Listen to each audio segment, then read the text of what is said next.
Salamlar, necəsən? Keyf hal? Bilmirəm bu videonu editləyəcəmmi, bilmirəm necə olacaq. Yəqin ki, komanda kömək eləyəcək.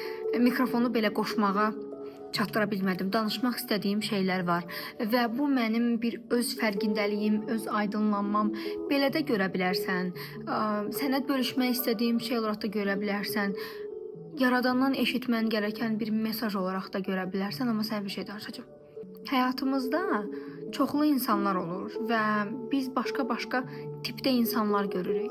Bu həyatımızda dediyim şəxsən tanışlarımız, sosial mediada gördüklərimiz, yəni fərqli həyatlar və fərqli insanlar tanıyırıq.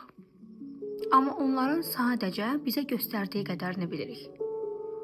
Sənin də çevrən sənin sadəcə onlara göstərdiyin qədərini bilir. Yəni onların səni çox güclü bilmə səbəbi sənsən. Onlara sən izah eləmsən ki, sən dünyanın ən güclü insanısan, sənin hisslərin, emosiyaların yoxdur. Ola bilər ki, onlara sən göstərmirsən ki, səndən hər cür zarafat eləmək olar, onsuz da sən incimirsən ki. Ola bilər ki, sən onlara göstərmirsən, sən hər cür dərdi qaldıra bilərsən, ona görə gedib gəlib sənə danışırlar. Ola bilər ki, sən bu həyatda özünə başqa vəzifə verməmsən və insanlar səni ancaq problemlərini tökmək mümkün olan yer olaraq algılayıblar. Bunlar hamısı mümkün şeylərdir. Şimdi sənə bir şey danışmaq istəyirəm. İnşallah ki, mikrofonsuz səsim normal yazılır. Təsəvvür elə ki, birdən-birə hər şey dayanır. Bundan sonra həyatında heç nə davam eləməyəcək. Bundan sonra həyat dayanacaq. Və sən bundan sonraki həyatın üçün heç nə eləyə bilməyəcəksən. Hal-hazırda necədirsə, bundan sonra elə davam eləyəcək. Və sən sadəcə qıraqdan baxa biləcəksən. Necə hiss elətdirir bu sənə? Elə bil ki, nəsə qəribədir, hə? Nətər yəni? Necə yəni mən heç nəyə müdaxilə eləyə bilməyəcəm? Nə danışır bu qız? Ya da gəl bir də məndən bir yerdə gözlərini yum və təsəvvür elə.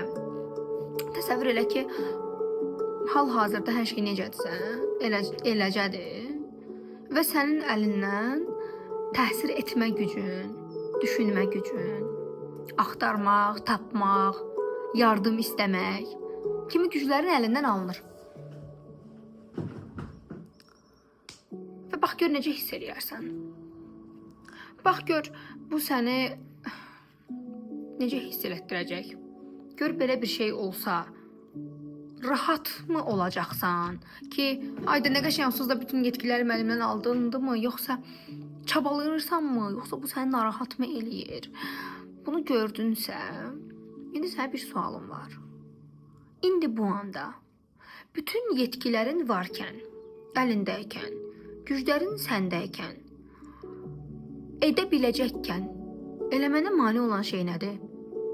Bundan sonraki həyatını dəyişdirmənə, qərar vermənə, bu qərarlara uyğun addım atmana, özünə sadiq qalmana əngəl olan şey nədir?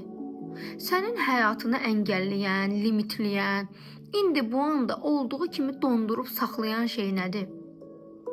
Dəhşət çox görürəm son zamanlar bunu. İnsanlar bir-birinin başqa işlərə keçməyinə, boşanıb təkrar ailə qurmağına, sevgilisindən ayrılıb yaxşı münasibət qurmağına linçləyirlər türklər demiş. Ancaq yıxıb sürmək, bunun o vaxt gəri belə idi, o vaxtki işi belə idi. Adam bir yerdə durmadı ki, gördü ki alınmır, bitirə bildi, vaz keçə bildi. Bax indi bu an həyatına, sənə bu həyat bir dəfə verilir. Gör yaşamının hansı hissəsindən vaz keçmək istəyirsən. Demirəm, hansı hissəsindən vaz keçə bilərsən. Yaxın duram ki, səsim düşsün. Mikrofonsuzluq. Demirəm, hansı hissəsindən vaz keçə bilərsən. Deyirəm ki, hansı hissəsini istəmirsən.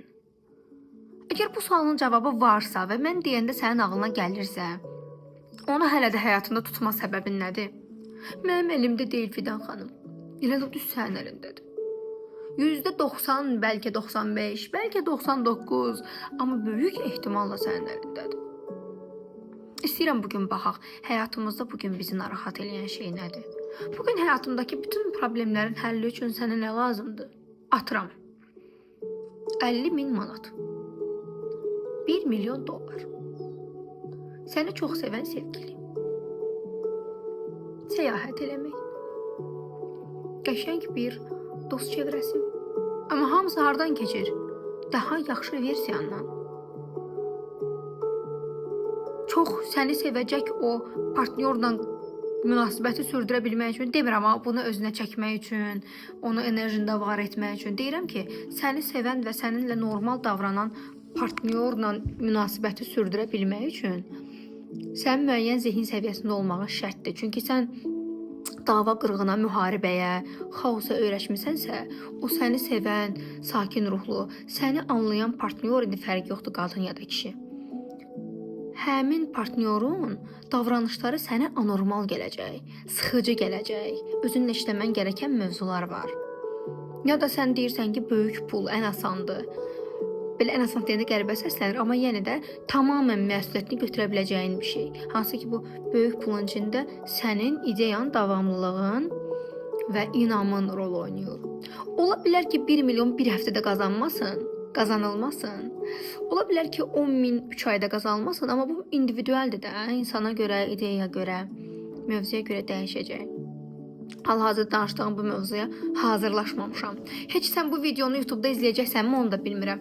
Əgər indi izləyirsənsə, deməli, mən bunu axıra kimi danışmağa toxum çatıb və komanda kömək eləyib biz bunu editləmişik. Bir şey də demək istəyirəm. Hara tələsirsən?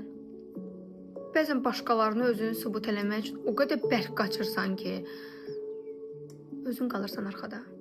Gerçək kimlik yaddan çıxır. Təsəvvür edin, seanslarımda ən çox bu problemi görürəm. Adamlar özü deyir, yəni mən mistik formada hiss eləmirəm. Deyir ki, Fitağa, mən bilmirəm nə istəyirəm. Ne qədər qəribədir, hə? Mən bilmirəm nə istəyirəm. Və kim bilir? Bəs kim bilir sənin haqqında, sənin nə istədiyini, nə sevdiyini, kimi sevdiyini, necə davranılmaq istədiyini, necə davranmaq istədiyini. Bunlar kim biləcək? Sən biləcəksən də.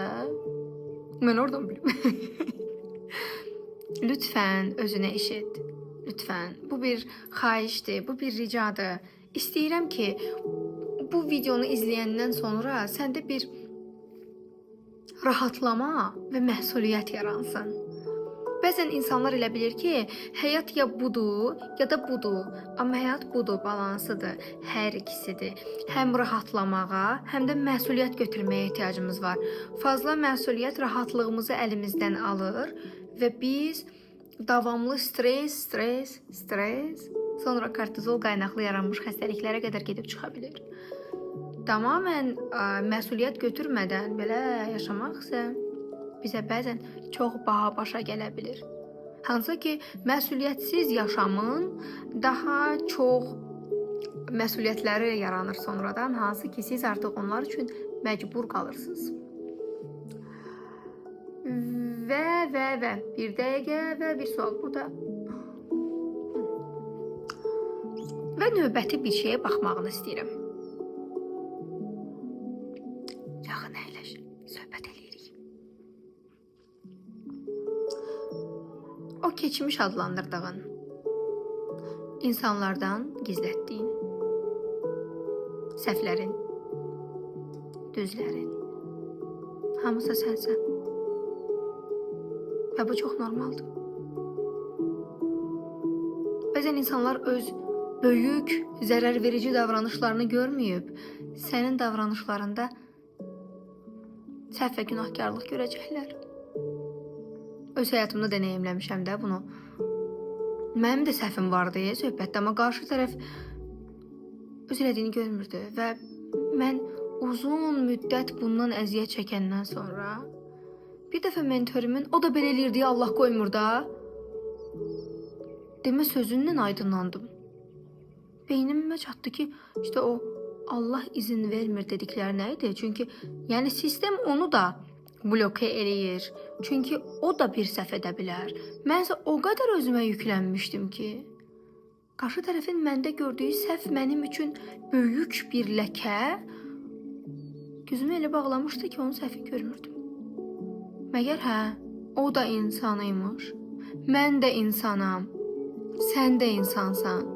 Biz başqalarının hekayəsində bəzən pis ola bilərik. Hə, bunu bilərəkdən eləmirik. Amma ola da bilər. Ola bilər ki, biri səni sevirdi, amma sən onu sevə bilmədin. Ola bilər ki, sən birini sevirdin, amma o səni sevə bilmədi. Nə sən pis deyilsən, nə o. Duyğularımızı idarə etməli deyilik. Ola bilər ki, sən bir işi görmək üçün çox həvəsli idin, amma alınmadı. Ola bilər ki, orada pul batdı, ola bilər zaman itirdin, ola bilər ailənin gözündəki güvənini itirdin. Azərbaycan gəncinin ən böyük qorxularından biri. Deyir, uğursuzluğumu başqaları görsün, valideynlərim yox. Azərbaycan gənci deyəndə biraz qəribə oldu, amma böyük çoxluqda bu belə olur. Gəlir deyir ki, mən istəyirəm ki, problemimi ailəm bilməsin. Bu necə həll eləyək? Bu mövzuda söhbət ailələrə düşür, amma onu başqa zaman danışarıq. İndi isə bu tərəfə baxaq. Sənə düşən tərəfi. Bəlkə məsləhət gətirəsən. Hər şey düşündüyündən daha yaxşı olacaq. Sənə söz verirəm, şəxsim adına, toplum adına, sistem adına. Dünya üçün, ölkə üçün bir şeylər etməyə çalış. Çünki sistem səni həmişə dəyərləndirəcək. Bu biraz gec-tez ola bilər. Bizim insani duyğularımıza görə gec-tez anlayışlarımız fərqli ola bilər. Amma dəyərləndirilmə 100% var. Sən əvvəl-axır dəyərləndirilirsən və atdığın hər bir addım, pozitiv və ya negativ adlandırdığın hər bir addım əvvəl-axır bəhrəsini verir, əvvəl-axır kainatda yerini tutur. Səni çox sevirəm. Özünə çox yaxşı bax. Bura qədər izlədiyin və mənimlə həmsöhbət olduğun üçün sənə təşəkkür edirəm. Neçə özəl və gözəl günlərdə görüşənədək. Özünə çox yaxşı bax.